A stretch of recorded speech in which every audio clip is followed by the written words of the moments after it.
سحر من أبو ظبي تقول يعني بالنسبة لي تقول عندي خوف شديد أنني مثلا ما كملت القضاء، الصلوات، الصيام وكذا. هل سيد الاستغفار يقوم مقام هذا الشيء؟ هل ربي يغفر لي لو لقيت ربي وأنا في ذمة شيء من هذه الأشياء؟ سحر بارك الله فيك. أولا أختي الفاضلة، الله عز وجل يحب التوابين ويحب المتطهرين، ولذلك الله عز وجل نادى عباده وعرض عليهم التوبة. يقول جل وعلا: أفلا يتوبون إلى الله ويستغفرونه والله غفور رحيم. والعبد مهما بلغت ذنوبه، لو بلغت السماء ثم استغفر الله استغفارا صحيحا وتاب إليه توبة نصوحا غفر الله له. يقول الله جل وعلا: قل يا عبادي الذين أسرفوا على أنفسهم لا تقنطوا من رحمة الله إن الله يغفر الذنوب جميعا إنه هو الغفور الرحيم. قل جل وعلا: يا أيها الذين آمنوا توبوا إلى الله توبة نصوحا عسى ربكم أن يكفر عنكم سيئاتكم. يقول جل وعلا: إلا من تاب وآمن وعمل عملا صالحا فأولئك يبدل الله سيئاتهم حسنات. سيئاتهم يبدل سيئاتهم حسنات وكان الله غفورا رحيما. والنبي عليه الصلاة والسلام يحدث عن ربه في الحديث القدسي، يقول الله جل وعلا: يا ابن آدم لو بلغت ذنوبك عنان السماء ثم استغفرتني غفرت لك على ما كان منك ولا أبالي. هذا التعامل مع الرب الرحيم جل وعلا. أنت تتعاملين مع الرب الرحيم جل وعلا اللي يغفر الذنوب، يحط الخطايا، اللي العباد شرهم صاعد إلى الله وخيره نازل إليه، يعصونه ويغذيهم بالنعم.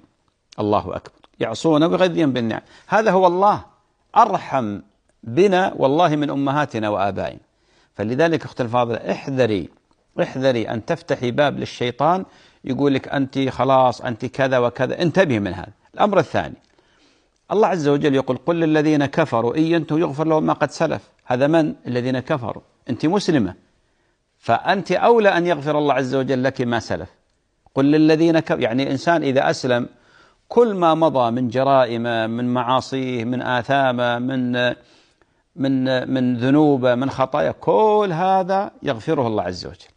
قل للذين كفروا إن ينتهوا، يعني بالإسلام يغفر لهم ما قد سلف. هذا فضل الله عز وجل. ولذلك المسلم الذي تاب إلى الله، الله عز وجل أرحم به من أمه ومن أبيه، من أمه، كما قال النبي عليه الصلاة والسلام. ولذلك المسلم أولى من غير المسلم إذا عاد إلى الله سبحانه وتعالى. أمر آخر، تكفير السيئات لا يقف عند التوبة فقط.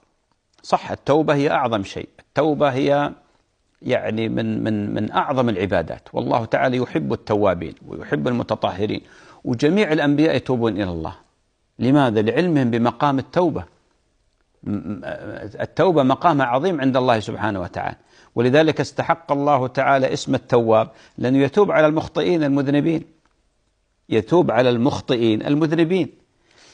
لذلك أختي الفاضلة، يعني مثلا الآن أنت مريت فترة من الجهل كذا، تركت بعض الأشياء، التوبة إلى الله، الحمد لله، أنت بديت تصلين وبديت تصومين، هذه نعمة من نعم الله، ولذلك تتوبين إلى الله من هذه الذنوب، لأن ترك الصلاة ذنب، ترك الصيام ذنب. يعني بعض الناس يعتقد الذنب هو الوقوع في المعصية، لا، ترك الواجب ذنب. فتبت إلى الله، فالله عز وجل يحب التوابين ويحب المتطهرين، والتائبون أحباب الله سبحانه وتعالى. الأمر الثاني، الأعمال اللي تقومين فيها، العبادات هذه هي بذاتها تكفر الذنوب والسيئات اللي تصدر من الإنسان. يقول النبي عليه الصلاة والسلام: الصلوات الخمس والجمعة إلى الجمعة ورمضان إلى رمضان مكفرات لما بينها إذا اجتنبت الكبائر. يعني تصلين الصلوات الخمس يكفر الله عنك الخطايا والذنوب اللي بين الصلوات. ما بين الجمعة والجمعة يكفر الله الخطايا والذنوب. رمضان إلى رمضان يكفر الله الذنوب والخطايا. الوضوء، هذا الوضوء يخرج الخطايا اللي ارتكبتها جوارح الإنسان، يخرج خطايا النظر، يخرج خطايا اللسان، يخرج خطايا اليدين، يخرج خطايا الرجلين، يخرج خطايا الأذنين. هذا الوضوء. النبي عليه الصلاة والسلام يقول: تابعوا بين الحج والعمرة فإنهما ينفيان الفقر والذنوب كما ينفي الكير خبث الحديد والذهب والفضة، وليس للحجة المبرورة جزاء إلا الجنة. كذلك أخت الفاضل، الابتلاءات، أي إنسان يبتلى ببلية ويعلم بأنها من الله وأن الله تعالى أراد به خيرا، لا بد أن يفسرها تفسير إيماني، وأن يعلم بأن الله تعالى ابتلاه حتى يكفر عنه السيئات، وحتى يحط عنه الخطيئات، وحتى يعظم له الحسنات ويرفع له الدرجات سبحانه وتعالى. ولذلك قال النبي عليه الصلاة والسلام: إذا أحب الله عبدا ابتلاه. الأمراض هذه تنقي الإنسان، تنقيه من الذنوب والخطايا حتى يمشي على الأرض وليس عليه خطيئة، هذه الابتلاءات والأمراض.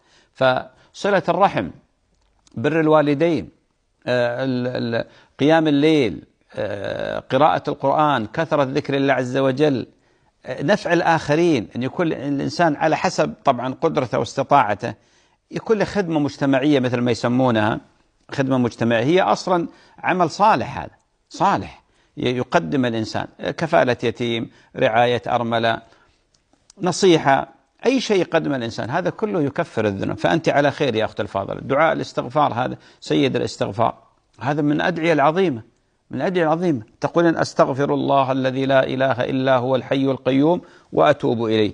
يغفر الله ذنوبك وإن فررت من الزحف، لأن الفرار من الزحف من كبائر الذنوب، من السبع الموبقات. إذا قلت هذا الاستغفار. أسأل الله تعالى أن يوفقك لكل خير.